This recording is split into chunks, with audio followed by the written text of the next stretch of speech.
It gets, I mean, compared to Puerto Rico, I mean, it's very, yeah. Okay, so December in Puerto Rico is cold. Oh, no, that's, it can be cold here. But it's not too cold. It's not like New York, it's not New York cold.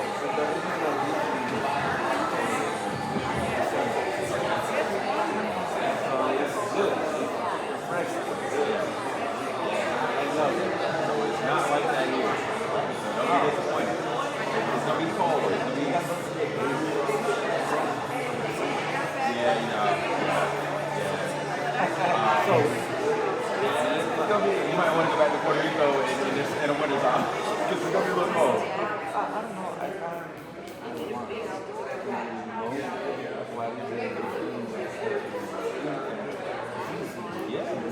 I will say, yes, I will say North Carolina is the best place to experience seasons because we have all, like, we have all of them. We have summer, we have winter, we have, we have fall, we have all of them. And it's dope. It's really dope. And we have mountains, we have beaches, so we have all of them. Yeah. So it's dope. So definitely explore, man. Yeah. Oh yeah. first time just sit down come out, go visit. Yeah. So I got to ask you, you in the mirror, so you like some kind of athlete or something? Sorry? Like, thank you. I was like, this is weird. Yeah, but it's Can everyone hear me okay? Alright, everyone in the back can hear me alright? Perfect. Thank you all so much for coming into the City of Raleigh Museum today. We are so excited to celebrate Juneteenth with y'all. We did this program last year and it was so amazing. We're really excited to do it again and to learn even more during part 2. Let's see, so CCLA is this Capital Cities Lawyer Association, comprised primarily of attorneys, judges, and elected officials of color in Wake County, North Carolina. They've been absolutely wonderful people to partner with, and we're so excited to continue having them in our space as collaborators. So I'm going to introduce y'all Aaliyah Russell.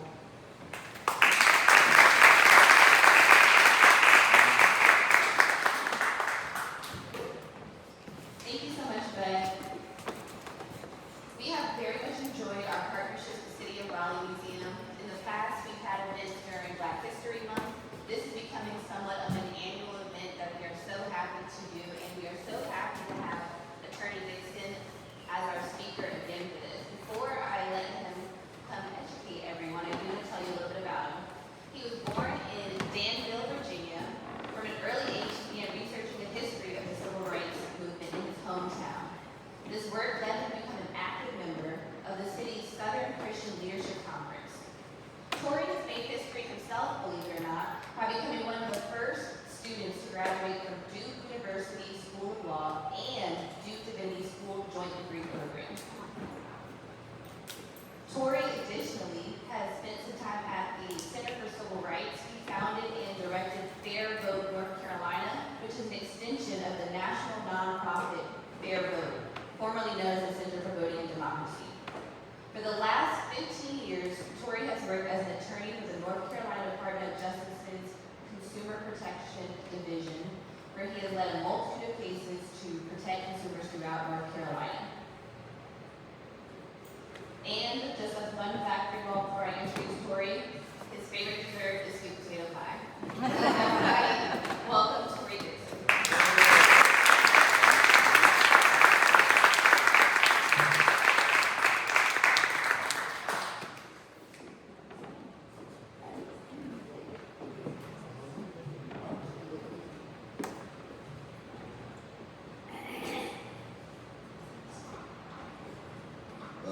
Thank you, Aaliyah, for that very generous introduction. Certainly today is much bigger than I am. But I want to thank all of you for being here today. And let me say at the outset that the personal views expressed in this presentation are not the personal views of the North Carolina Department of Justice. I also want to thank attorneys Evan Grant and attorney Leah Russell, and to all of the Capital City Lawyers Association, and to the City of Raleigh Museum for another opportunity to speak to you on this historic day.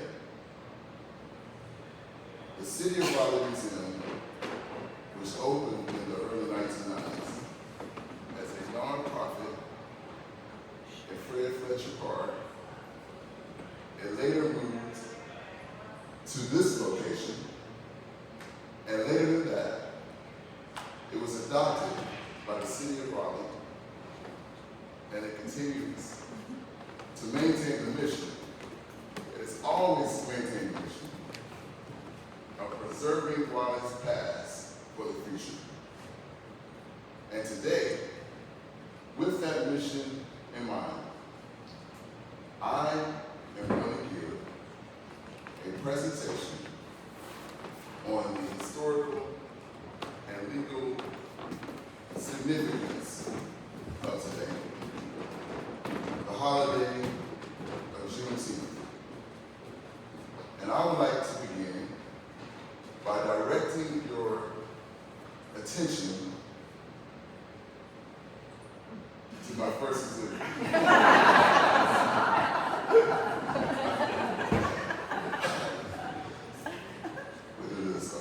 My first exhibit is here. All right. Like many of you, I stand before you as a direct descendant of enslaved Africans in America, just 5 generations removed. My father and mother, who is here on the front row,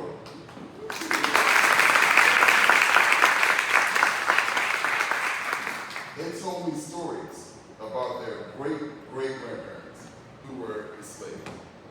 I am only a small testament to the triumph of those who were enslaved, and to the triumphs of America, which is what this day is really all about. Yet, to be clear, today is not less significant for those who are not descendants. The history of any group is the history of all of us. In fact, the history of no story can be told without telling the story of all of us. The history of indigenous people of America is the history of America and of any group that has lived within its shores. The plight of enslaved Africans produced the 13th, 14th, and 15th Amendments, and they continue to benefit all of us. My mother also told me about my great-grandmother, Martha Ann Pass, who was born on July the 4th, 1898, on Independence Day at the turn of the century. She never lived to truly be free. In less than a month, our nation will celebrate its 250th birthday. Although I would argue that America never really became American until on July the 4th, 1776, but until the freedom of every human being in America was granted on today, 161 years ago. Although I would argue that on every 4th of July, I still eat my fully loaded hot dog, and I go to the highest point I can find and watch fireworks. Because even though my ancestors were not still in chains in 1776, it was the principles that prevailed that day that brought an end to slavery. Our stories are interconnected, but we still have to tell the true story.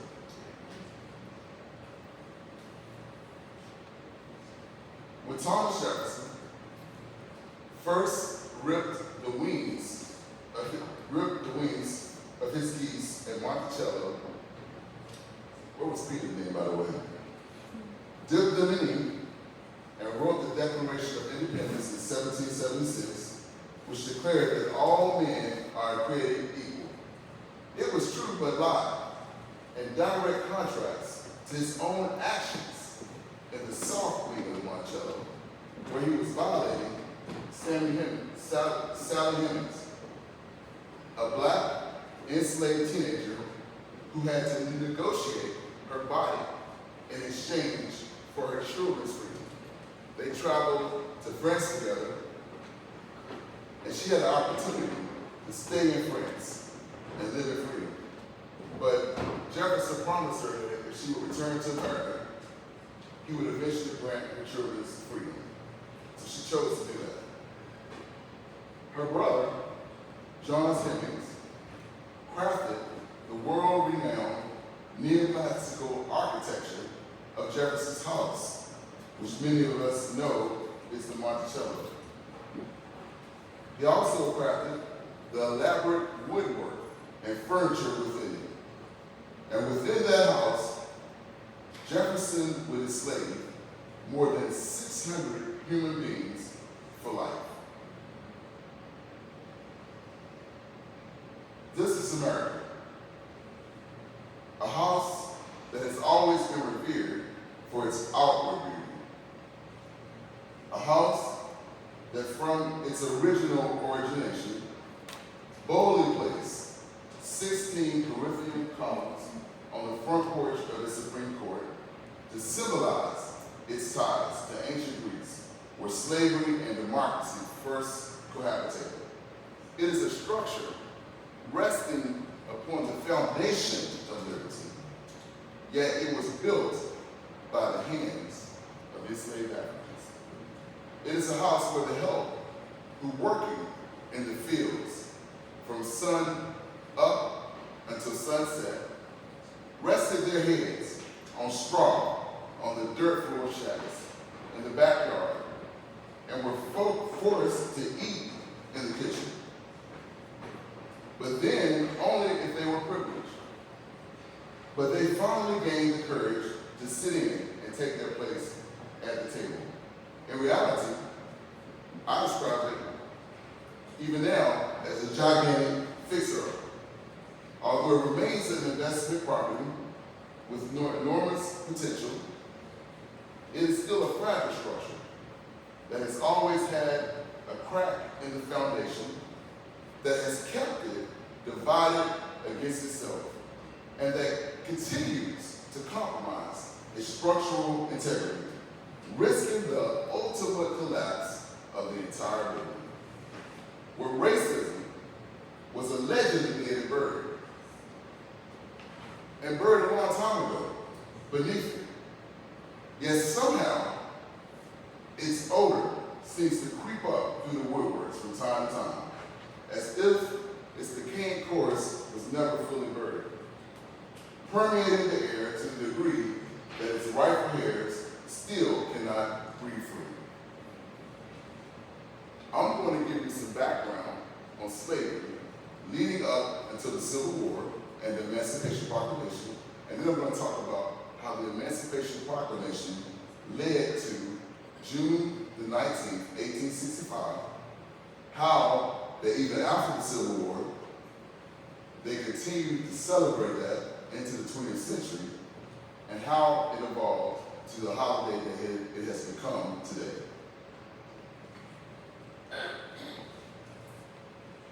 According to historical records and research, you will hear that phrase a lot today because all we know is what they recorded, right?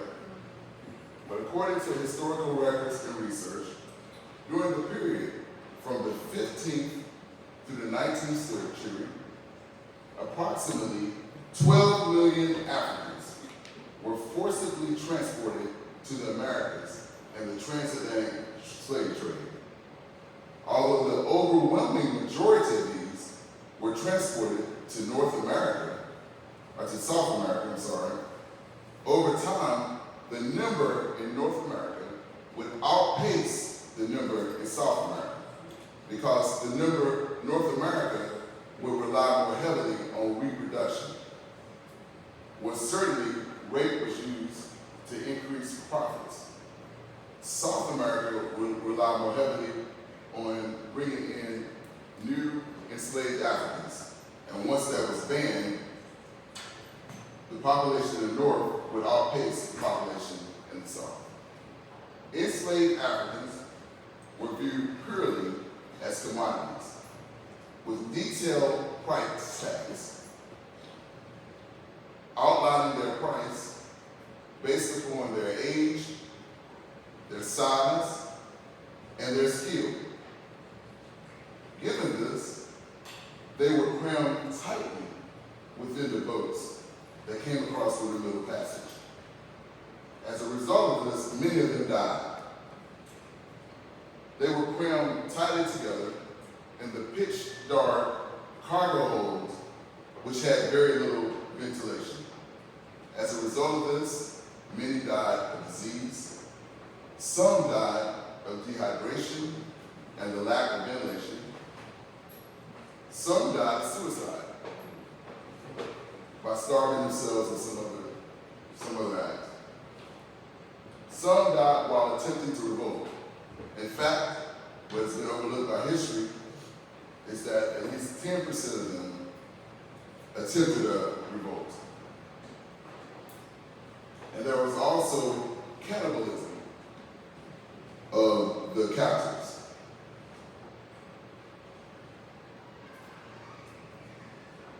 If you want to research more information on the transatlantic slave trade and the ships, you can find this information at www.slavevoyages.org. It will give you information on the ships, the captains, all those who were transported, many of those who were transported, and the routes that were taken between 1500 and 1850. It can be found at www.slavevoyages.org. The first enslaved Africans to arrive in North Carolina arrived in July of 1526. The Spanish colonizer, Lucas Vázquez de Ayllón, sailed 6 ships to North Carolina. He stopped at Cape Fear, North Carolina. But when he got there, the lead ship, the Capitan, did not make it. It sank before they reached the shores. They still continued on to the south. The story is debatable whether they went to South Carolina next or to Georgia. Regardless of where they went, eventually the enslaved Africans overtook the ship. This is the first recorded revolt in American history. First recorded successful revolt in American history.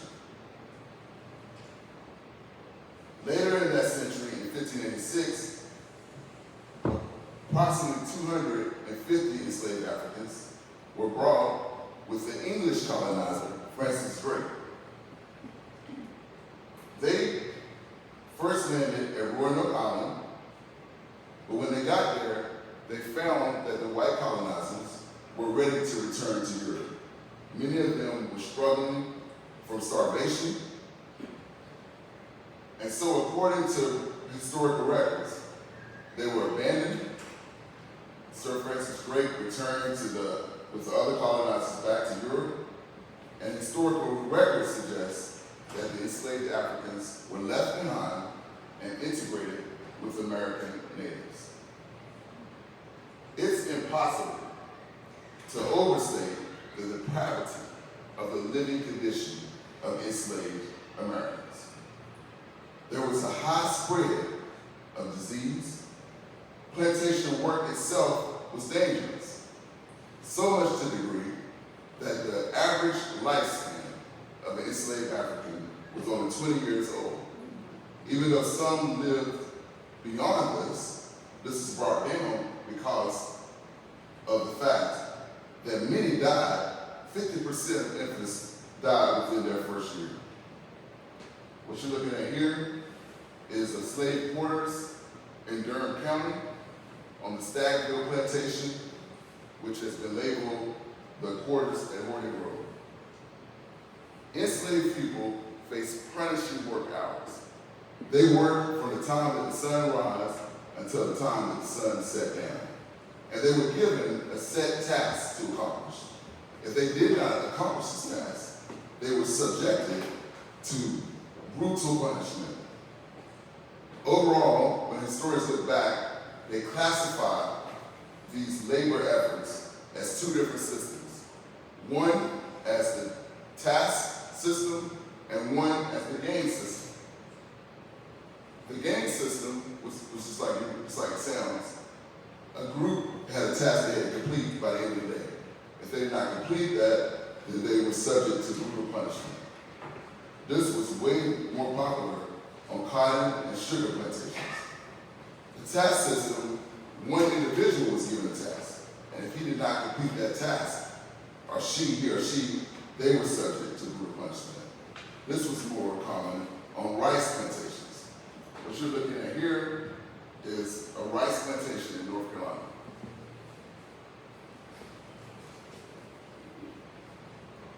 One of the myths of slavery is that those who were enslaved in the house had an easier life. This is not true. One of the reasons that this is not true is because many of the domestic workers did not only exclusively work within the house. Some of them would work in the field and then come in the house. Once they got in the house, they would do tasks like spin textiles, cook, mend clothing late into the night, and they were subjected to sexual violence, so much to the degree that approximately 16.7% of African Americans today can trace their lineage back to Europe. What you're looking at here is the most famous photograph of enslaved domestic workers. This is Selena Gray, who was enslaved at the Arlington House in Virginia. Although slavery is heavily associated with the South, the North was deeply complicit. It should be pointed out that the products that were produced by those who were enslaved in the South supplied the businesses in the North. But even more than that, the businesses in Wall Street, like banks and insurance companies, directly profited from insuring and financing enslaved people in the South. It should also be mentioned that Massachusetts, as far as north as you could go, was the first North American colony to recognize slavery as a legal institution.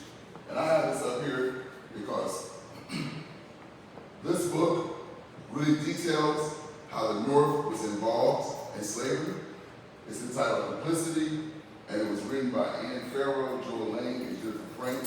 And it talks about how the northern colonies not only promoted and prolonged slavery, but they also profited from slavery.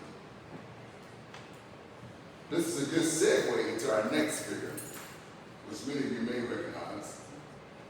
This is Crispus Attucks. He was of African and indigenous descent. He was the first to die in the Boston Massacre. As you may remember, the Boston Massacre was when, before the American Revolutionary War had been launched, a group of Americans in Boston threw snow and other debris at British soldiers. The soldiers fired back, killing at least 5 Americans and injuring many others. Crispus Attucks was the first of those to die. So he's been credited with being the first to die in the American Revolution. What you may not know is that before that time, Crispus Attucks was enslaved in Massachusetts. He escaped slavery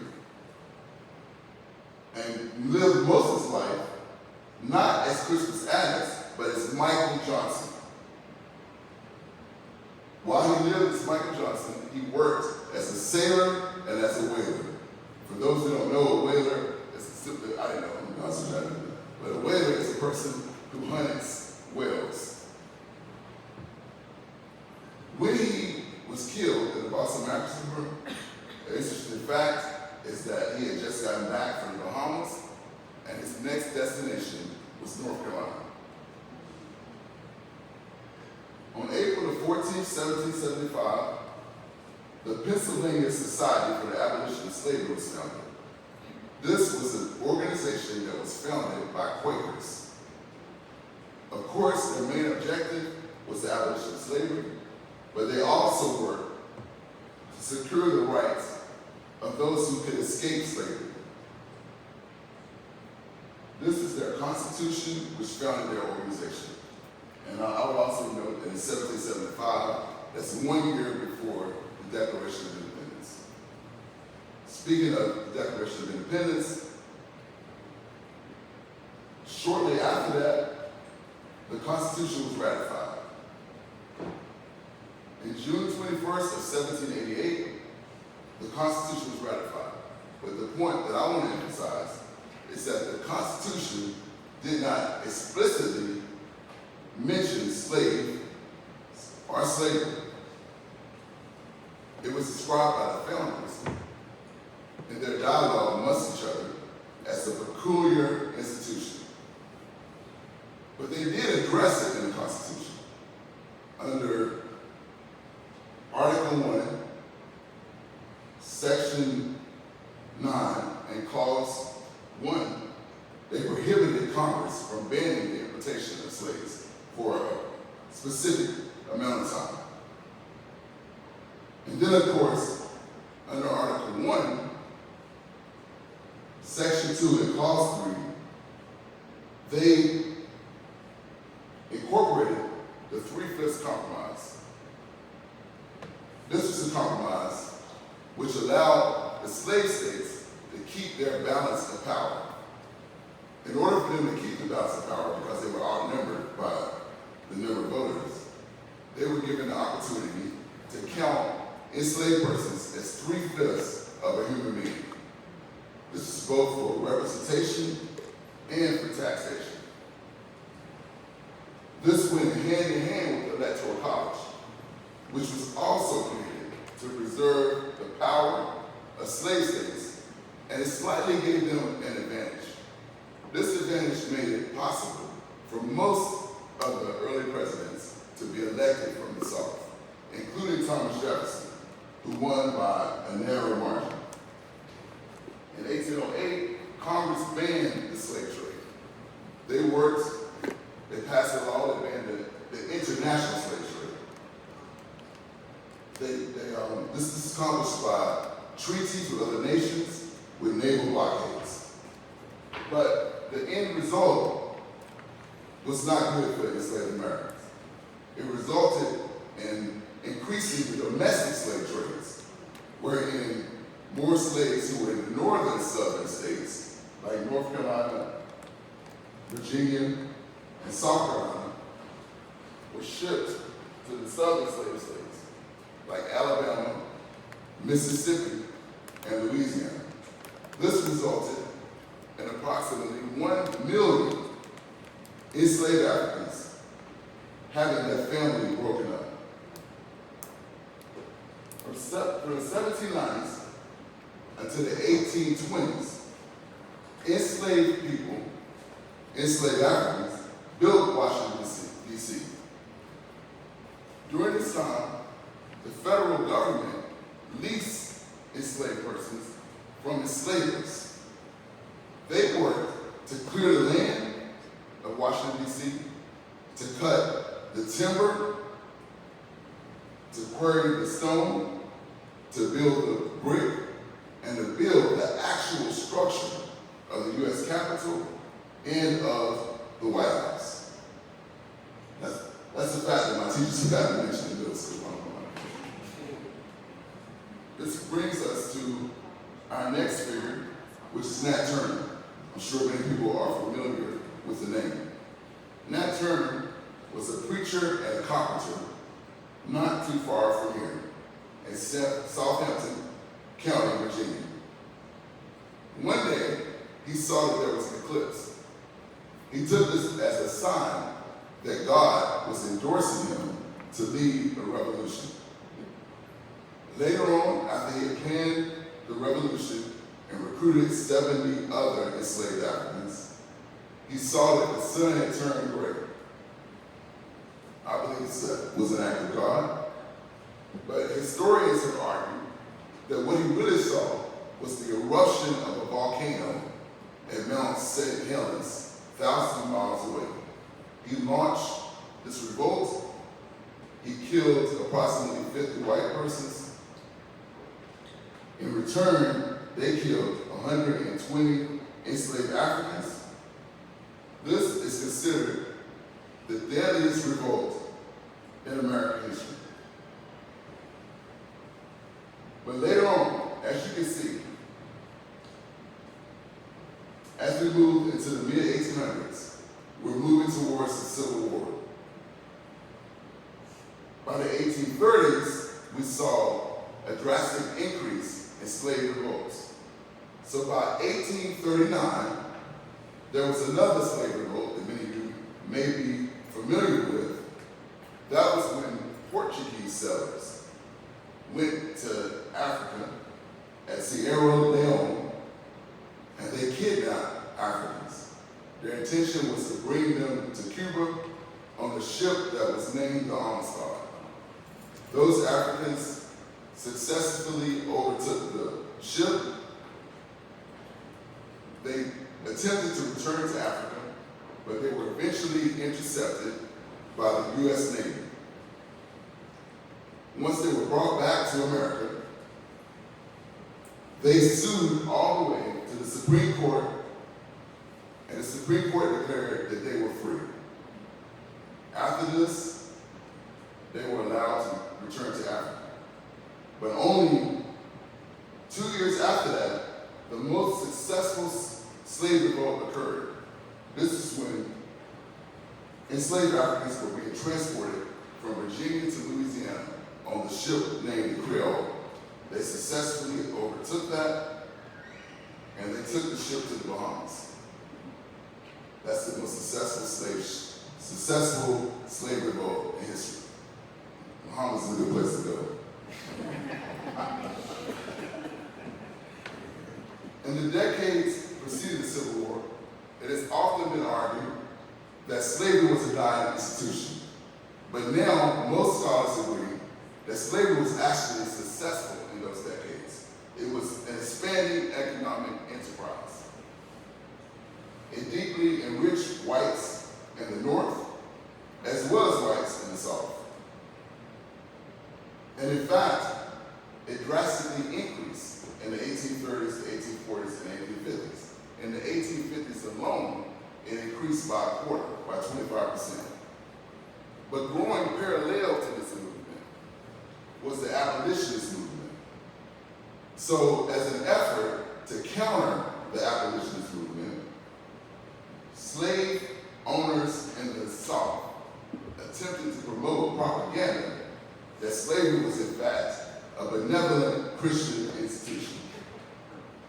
One of these examples is this brochure here to your left, The Happy Slave.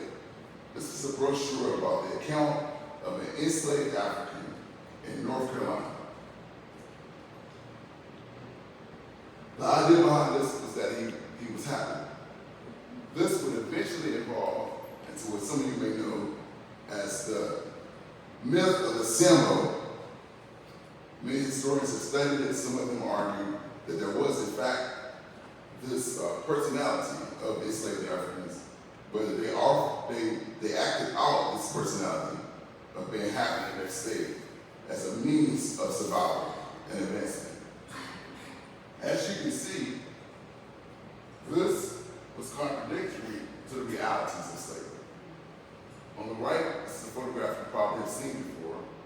It's been labeled as a scourged back photo, and it jumps ahead of my presentation a bit because it was a photograph that was taken by Union soldiers when they reached Baton Rouge.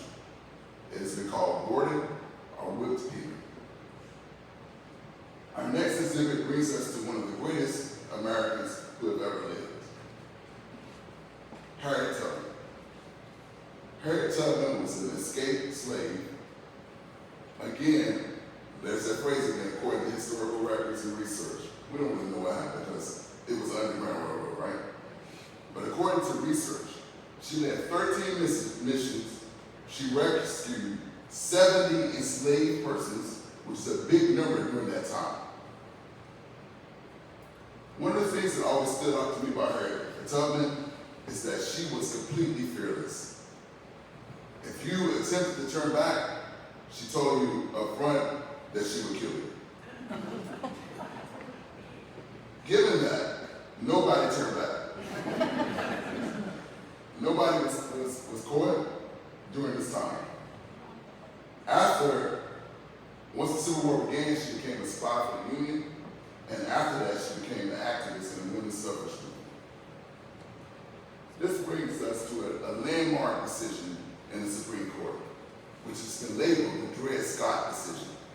In order to understand this, you have to understand that during slavery, once America began to expand out west, the period that I talked about before is the time when we only had about 13 states.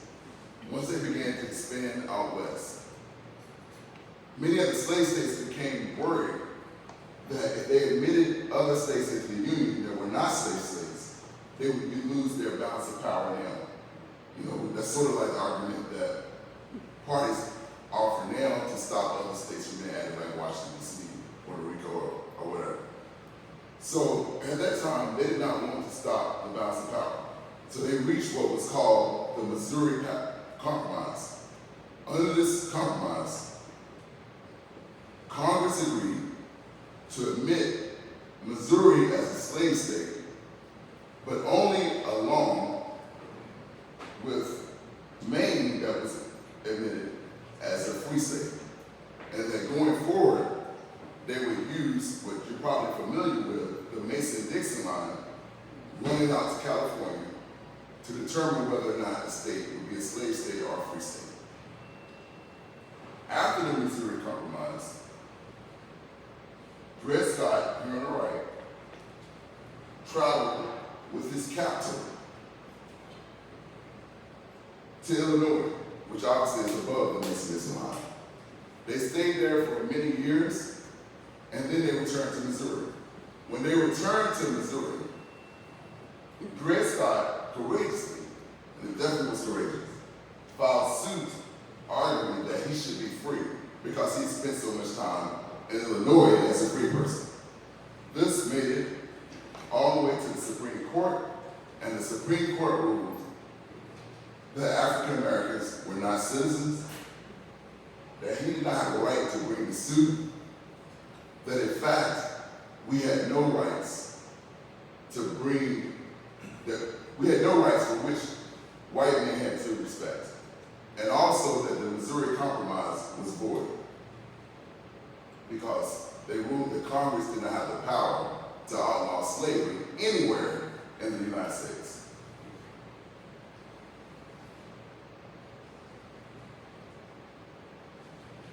That occurred in 1957. 3 years later,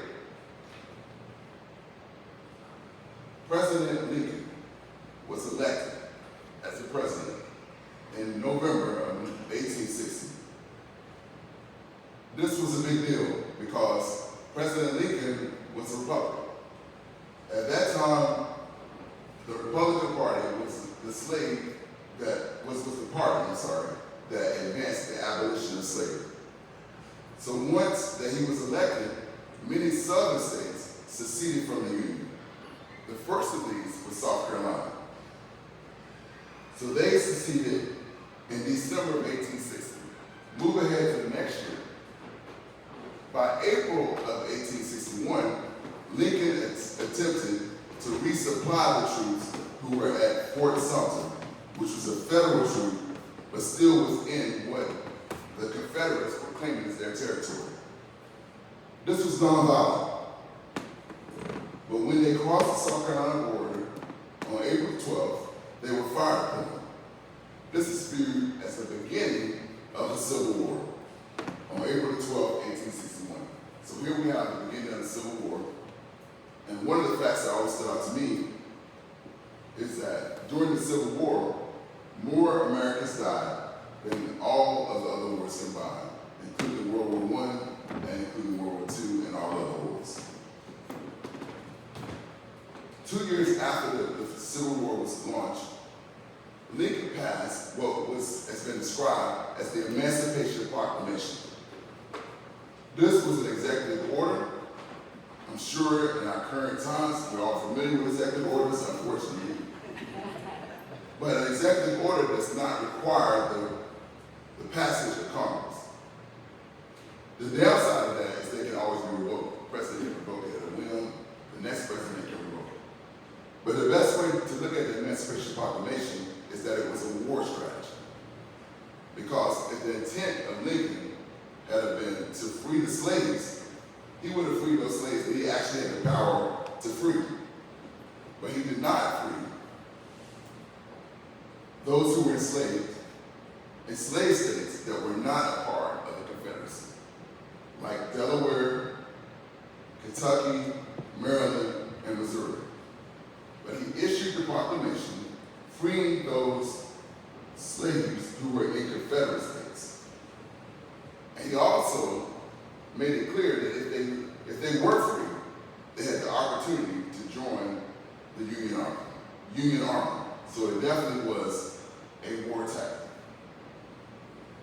This is a painting of Union soldiers after they reached North Carolina, freeing enslaved persons in North Carolina. The Civil War was in April 12, 1861. Just 4 years later, on April 9, 1865, General Robert Lee surrendered to Ulysses S. Grant in Appomattox, Virginia, not too far from the action. Once he surrendered, I always thought, I'm from Virginia, so I always thought it was interesting that up there they never said the Confederacy surrendered.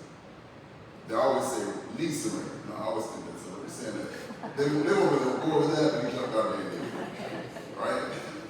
But whenever Lee surrendered in April 9, 1865, Jefferson Davis issued the final proclamation of the Confederacy from this house, which many of you probably never seen, but to me it's very familiar because it was only a couple of blocks from my grandmother's house, where I used to play a lot when I was younger.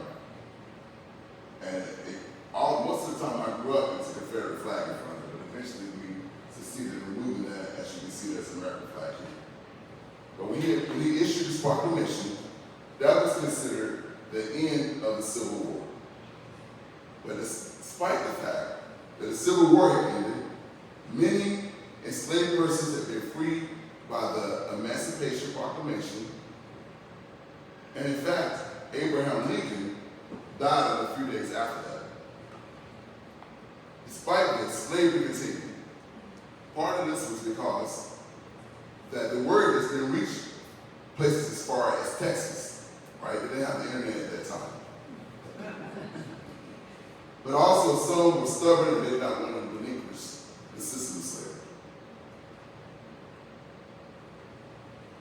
So slavery continued in Texas. It wasn't until June the 2nd, 1865, when General Kirby Smith was defeated in Galveston, Texas, that slavery came to an end in Texas. 2 weeks after that, General Gordon Granger visited Galveston, Texas. And as a coincidence, that was 161 years ago from today. He announced, along with 2,000 troops, that more than 250,000 enslaved Africans were now free. All of those who were enslaved in Texas were free.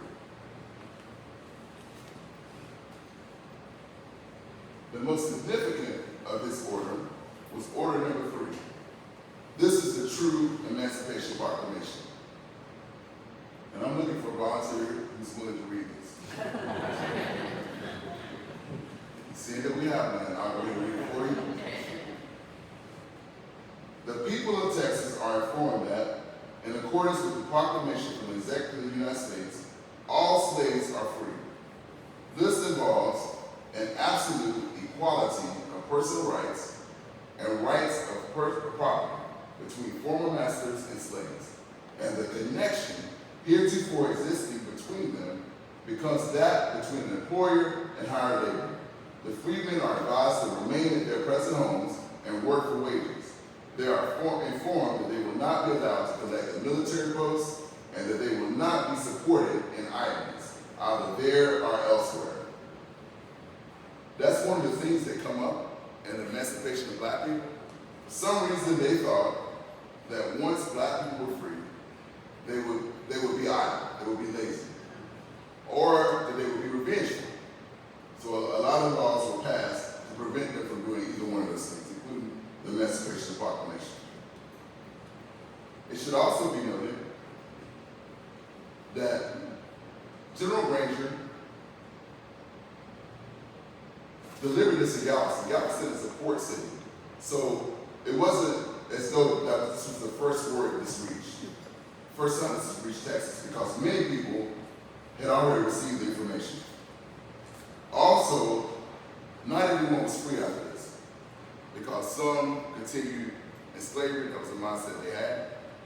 Some white captors refused to release enslaved persons, and some of them murdered them. But there were some who left, many actually, who left and traveled north. Those who remained free in Galveston, however, continued to celebrate June 19th into the following year. They labeled this Emancipation Day. Over time, it would become celebrated as a combination of the words June and 19th, hence Juneteenth. It is also called Juneteenth, Emancipation Day, Jubilee, Freedom Day, or Emancipation. But we have to mention that even after this, slavery continued in the United States. If you remember, the Emancipation Proclamation didn't apply to everyone. So those states, and states like Kentucky and Delaware, slavery continued. It was not until the 13th Amendment, which abolished slavery, that slavery was ended throughout the United States.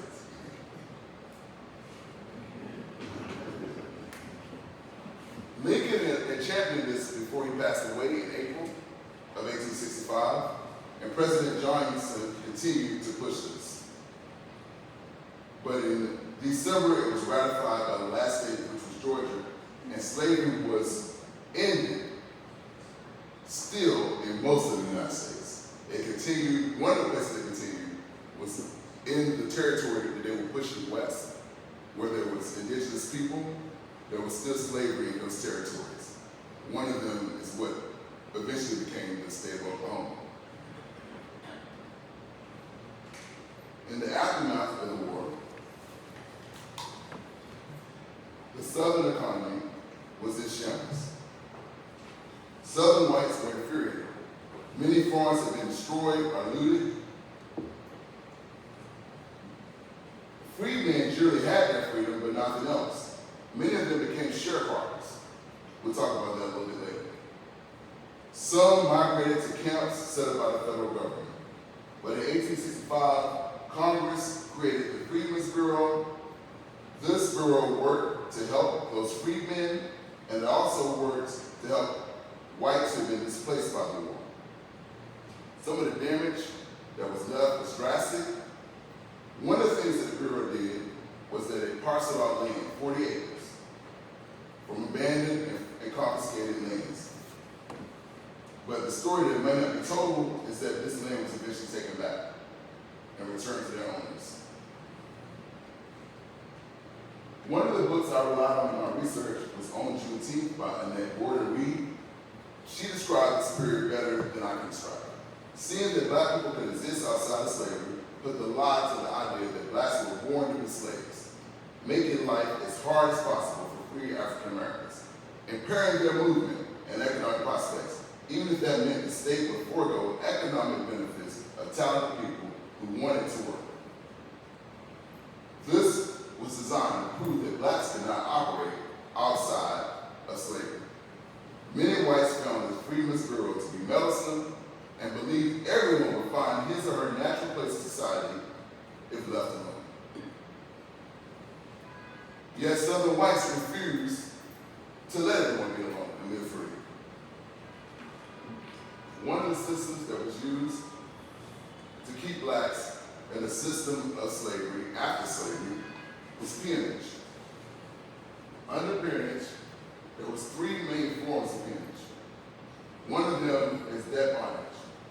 Under debt bondage, individuals were compelled to work for an employer to pay off the debt, often leading to a cycle of indebtedness that was almost impossible to escape. To me, it's one of the earliest examples of predatory lending. Another, which you're probably more familiar with, is sharecropping.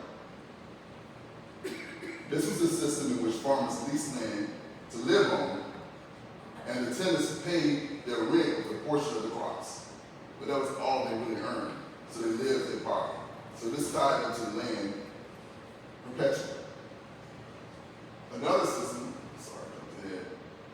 the criminal surety statutes.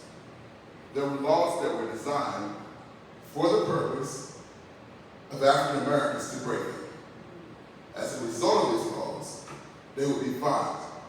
But a white person had the opportunity to pay that fine, and as a result of that, the African American had to work to pay off the fine. Additionally, many southern states enacted what was called the Black Codes or the Black Laws.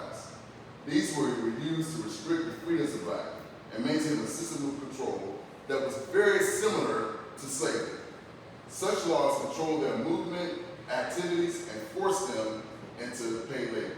Of course, these were the precursor to the Jim Crow laws, which would last for more than 100 years, and which would eventually include an unwritten Jim Crow etiquette, which include, as for an example, rules like blacks were forbidden to make eye contact directly with whites without lowering their head in their presence. Reckless eyeball banding, in which black men were forbidden from making eye contact with white women. And they were required to remove their hats in the presence of white persons. Of course, the punishment for all these crimes was lynching. Blacks sought to survive by not violating these codes. They sought to unify their families. They sought to marry. And they had a heavy focus on education. A lot of the HBCUs were created during this period. From 1865 to 1877, which is really just a decade after the Civil War, this has been described as Reconstruction. It's described as Reconstruction because the Union Army took over the South, and they worked to reform it. During this period, the 14th Amendment, which most importantly granted citizenship to all persons and ensured equal protection and due process, was passed. Also, the 15th Amendment, which prohibited denial of the right to vote based on discrimination. That was all based on color. That was also passed in this period. A new constitution was ratified, and more than 100 black men were elected to office. One was John Adams Harmon, who was elected to Congress. Yet, by 1870, there was a conservative backlash, which is called the racist revenge. My professor in college called it revenge of the rednecks. That's what he called it. That's what he called it. Under this, there was an amendment to the new Constitution to assure that only whites would hold office. This was marked by the election of Governor Zebulon Vance, and in fact, within walking distance of the front door, if you walk that way, you'll see the statue of Governor Vance facing Governor Aycock. Both of them describe blacks as the Negro problem. That would continue up until the 1920s. During that period, this is when most of the lynchings occurred. During Reconstruction and the racist revengeful years in its aftermath, the celebration of Juneteenth would continue. It began as local celebrations in Galveston. It expanded to the cities around Galveston. And then, which we'll get to, it expanded to states around Texas. This is a photograph of seniors celebrating Juneteenth in 1900. At that time, they called it Emancipation Day. It then spread to neighboring areas and to neighboring various dates. Early celebrations involved prayer and family gatherings. At this same celebration in the East Woods neighborhood in Austin, Texas, we have a band that played during the celebration. Over time, it would evolve into a parade. This is a parade. By this time, it expanded to Houston. This is 1906. This is a float in 1906 that was described as the spirit of charity. 2 years later in Houston, this is another float, which is carrying Martha Yates Jones and Pinky Yates. Then it's expanded to other cities like Corpus Christi. In 1913, these are children on the float in Corpus Christi. And that same parade, it's another float. There's another float. In modern times, the father of Juneteenth has been designated as Al Edwards. Al Edwards was a representative in the state legislature of Texas. He was the first to advance a bill recognizing Juneteenth as a holiday. It was successful. And right here we see Al Edwards, with the governor of Texas, signing into law Juneteenth as a holiday. It will eventually become a federal holiday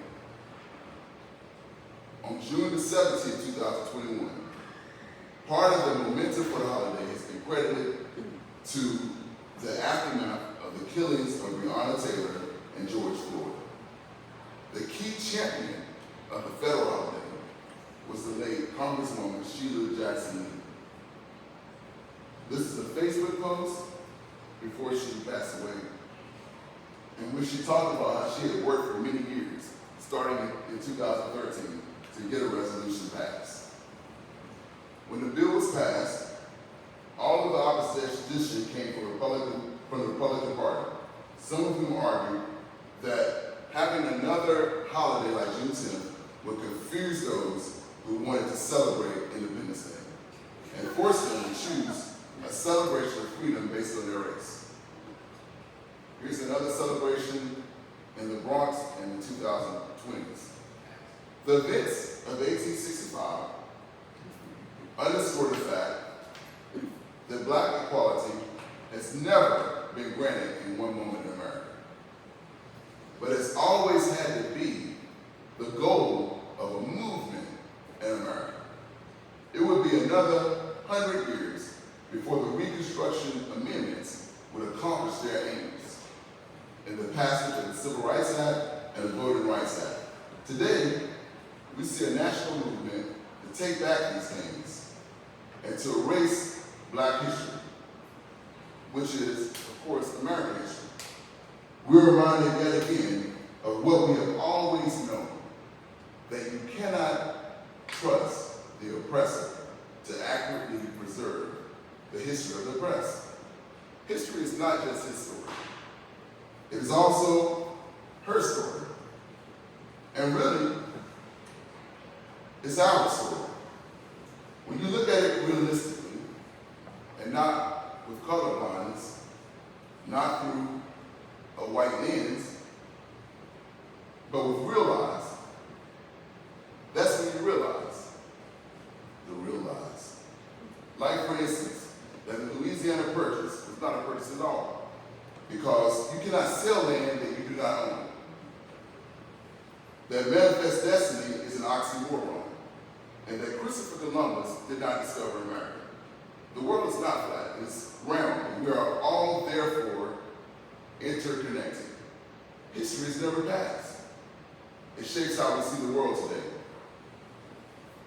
I attended public schools in Danville, Virginia, where they love to teach about the 8 presidents that come from Virginia.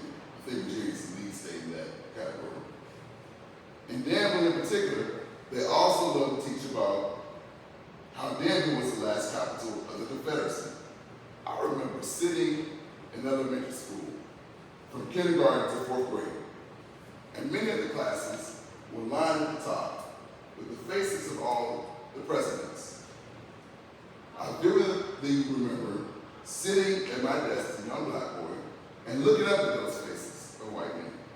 And I remember the deeper line that impressed upon me that there was a limitation on how far I could rise.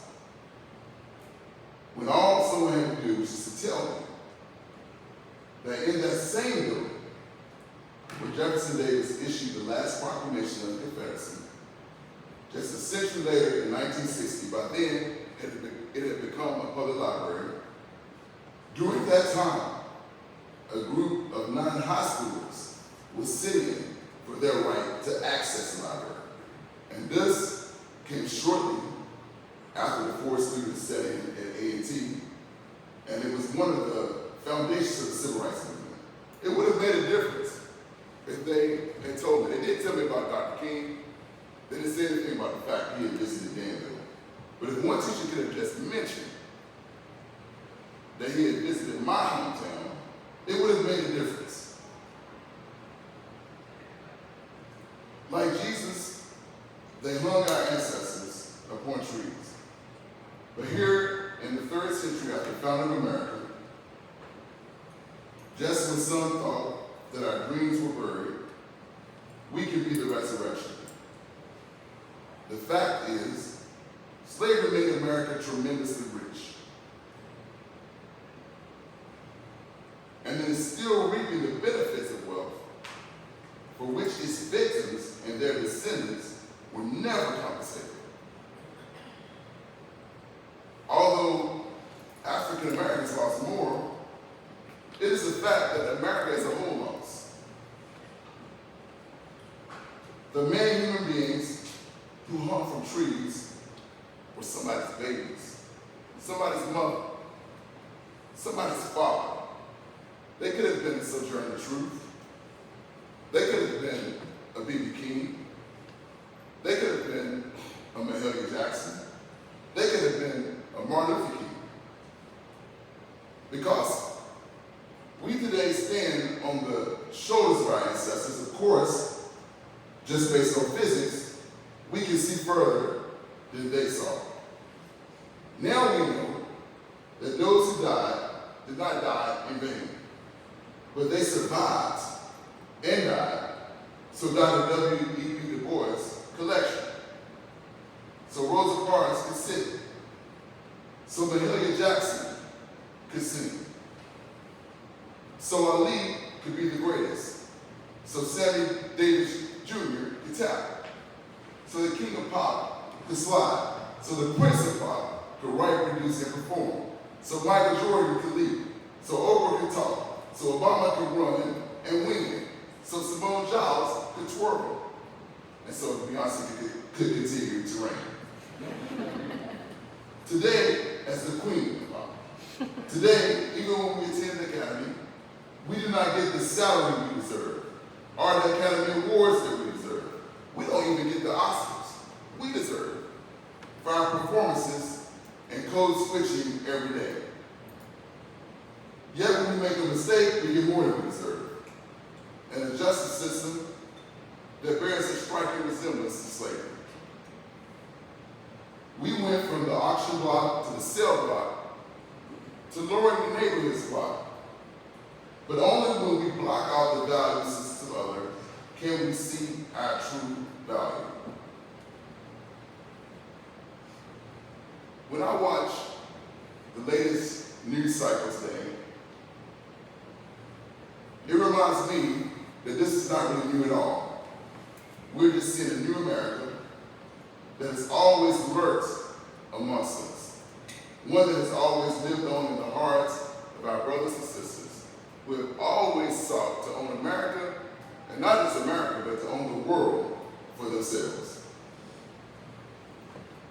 But like Dr. King, I still have a dream. And yes, it is deeply rooted in the American dream. But more than that, it is rooted in the faith of enslaved Africans centuries ago. A faith that believes that, despite great odds, freedom and equality will be achieved, even under the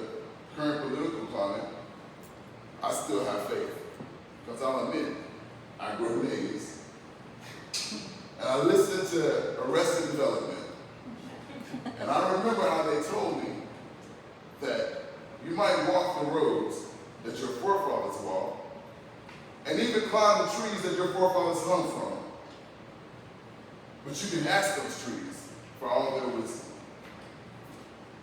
As a boy, my favorite poem was Langston Hughes' poem, I Too Sing America. I'm the darker brother. They send me to eat in the kitchen when company comes, but I laugh and eat well and grow strong. Tomorrow, I'll be at the table. When company comes, nobody up there say to me, eat in the kitchen then. Besides, they'll be able to see how beautiful I am and be ashamed. I too am American.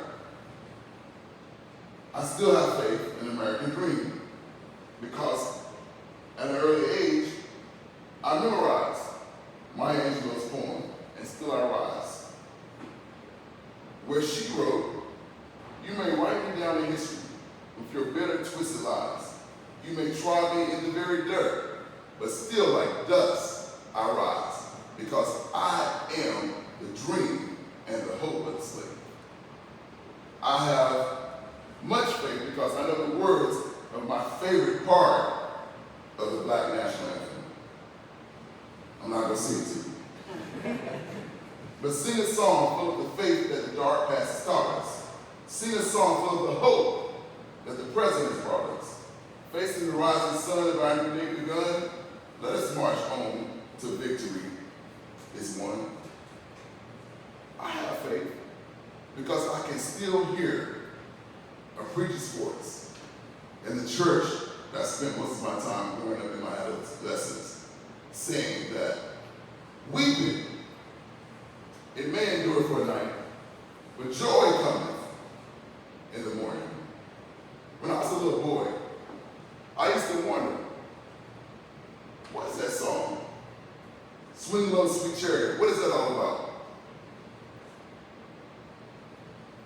Why do they want the chariot to swing low? But over time, I learned that they wanted to swing low because, for one, it was a reference to the Underground Railroad, but also because they were living in pure hell, and they want to make sure that the chariot reached far enough to catch them at this last time. I have faith because I can still hear my grandmother's voice. She's no longer with us. But I can hear her singing that Negro spiritual, which many of you may know. Walk together, children. Don't you get weary. Walk together, children. Don't get weary. Walk together, children. Don't you get weary. There's a great camp meeting in the Promised Land. Thank you all for being here. And thank you for listening.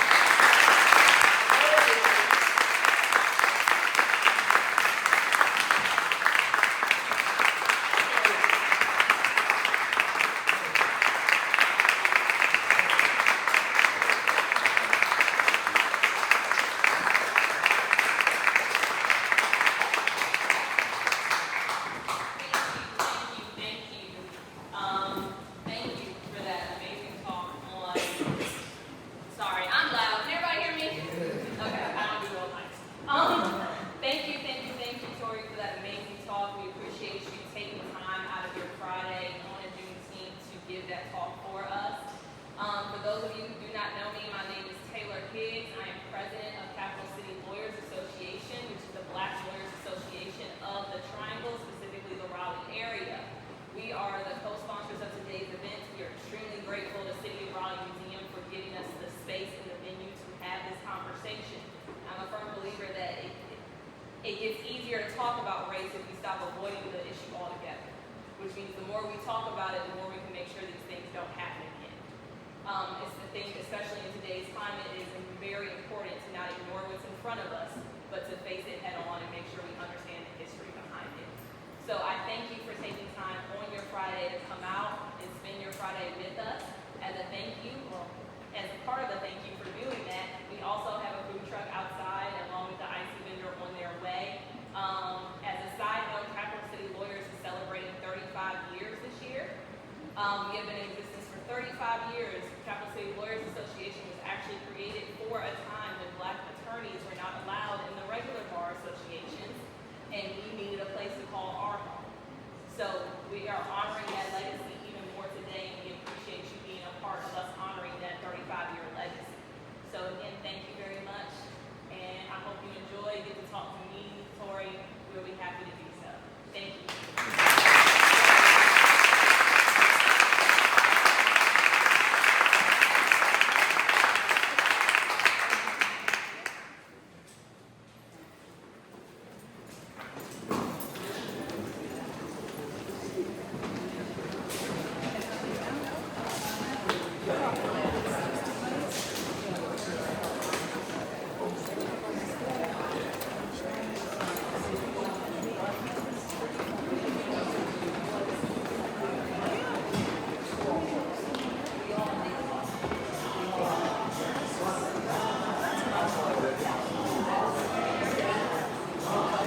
quickly. No, I don't want to break in front of anybody.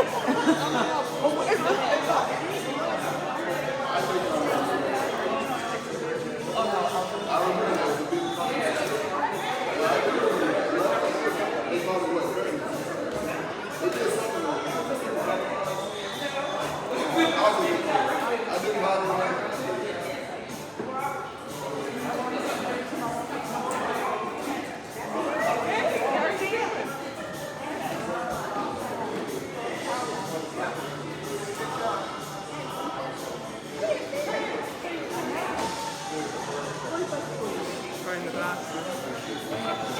Or that's that way. That's for the front. In the middle, maybe.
From my perspective, I don't know what's in that.